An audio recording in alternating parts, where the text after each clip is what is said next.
Here in Northern Wells County with Cash Van Over, Randy Harnish, a group of men who are going to be working on a Civil War cannon. Here is the cannon itself. It is, what do we say, gentlemen, 816 pounds? 816 pounds. And it's going to go, this is the carriage over here, right? That's correct. And what are the, in short, what are the plans here? We're going to remove all of the metal, and Randy is going to have that refinished, and the wood will be replaced with hickory.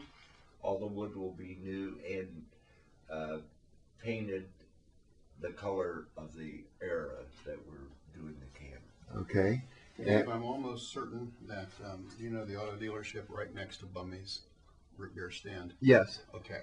The guy that owns that, his parts room is separate from the rest of it. It can be heated separately. Everything will go there. We're going to disassemble everything. George Moore. Right? George Moore. George right, Moore. Okay. Right. And then the beam, everything that's wood will go to the fellow that's going to redo it. The steel, Shane, Brandon, and I, we're going to try to disassemble everything from that.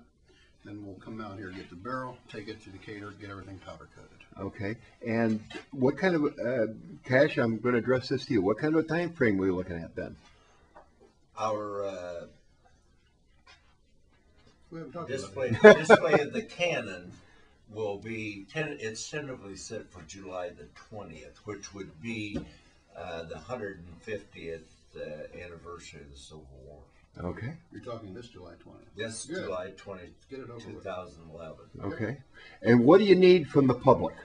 We need donations because no one individual could pay for the cost, and it goes to the community and it's part of our heritage, so we want everyone to participate.